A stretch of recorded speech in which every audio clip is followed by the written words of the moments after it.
मन में विचारों का आना गलत नहीं है कि, लेकिन मुश्किल तब हो जाती है या विचार ऐसी परिस्थिति में गलत होते हैं जब मन में अश्लील विचार आते हैं। कभी कभी तो ना चाहने के बावजूद भी मन में अश्लील विचार आते हैं। अगर आपके मन में भी ऐसे विचार आते हैं तो गौतम बुद्ध की इस कहानी से आपके विचारों में जरूर बदलाव आएगा। बुद्ध अपने भिक्षुओं को उपदेश देने के साथ ही उन्हें भिक्षाटन के लिए भेजते थे। एक बार उन्होंने अपने भिक्षु भरत को भिक्षा लेने के लिए एक श्राविका के घर भेजा। भरत पूरे रास्ते मन में ये सोचते हुए श्राविका के पास गया कि आखिर आज भिक्षा में क्या भोजन खाने को मिलेगा, क्योंकि भरत चंद्रुवंश के राजकुमार थे और बुद्ध के सानिध्य भिक्षु के रूप में दीक्षित हुए थे। हमेशा भरत को महल में खाने के लिए स्वादिष्ट पकवान मिलते थे, लेकिन आज भिक्षा के रूप में उसे जो भी मिलेगा संतुष्ट होना पड़ेगा। श्राविका के घर पहुंचकर भरत ने भिक्षा मांगी। श्राविका ने भरत को बैठने के लिए कहा और भोजन लाने के लिए घर के भीतर चली गई।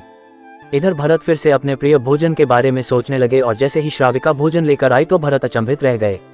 भरत ने देखा कि श्राविका ने उनके लिए उनके पसंदीदा पकवान परोसे हैं और अपने प्रिय भोजन को देखकर वह खुश हो गए।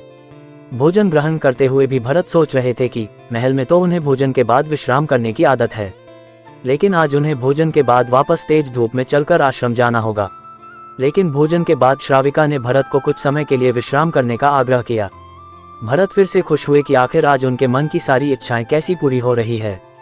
इसके बाद भरत कुछ देर विश्राम करने लगे, लेकिन विश्राम करते हुए भी लेटे लेटे वह सोचने लगे कि आज तो मुझे भोजन के बाद विश्राम करने को मिल गया, लेकिन ऐसा रोज रोज नहीं होगा। जब भरत विश्राम के बाद उठे तो श्राविका ने कहा कि आप जब तक चाहे यहाँ ठहर सकते हैं। भरत अब समझ गए कि ये कोई संयोग नहीं हो सकता। उन्होंने श्राविका से कहा कि मुझे क्षमा कीजिए, क्या आप मेरा मन पढ़ सकती हैं?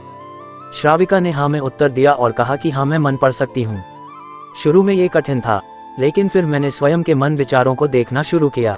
पहले मेरे विचारों की संख्या अनगिनत हुआ करती थी, इसके बाद मैंने विचारों पर ध्यान केंद्रित किया, बिना पक्ष विपक्ष के अपने विचारों को देखने लगी।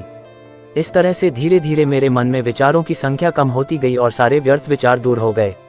इसके बाद से ही मैं दूसरों के मन में चल रहे विचार को पढ़ लेती हूँ। हालांकि श्राविका की बात सुनकर भरत घबरा गए। इसके बाद भरत ने श्राविका से आज्ञा ली और आश्रम के लिए निकल पड़े।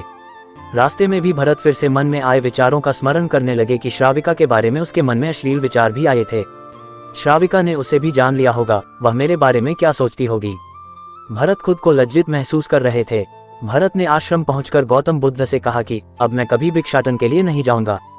बुद्ध ने भरत को पास बुलाया और कहा कि क्या हुआ है, तुम मुझे सारी व्यथा बताओ। भरत ने सारी बातें बुद्ध को बताए।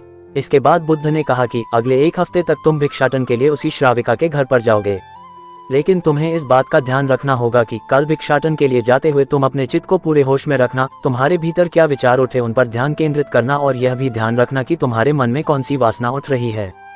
तुम कल इन सभी चीजों को ध्यान में रख कर जाना और इसके बाद मुझे वापस आकर बताना। अगले दिन भरत भिक्षाटन के लिए गए।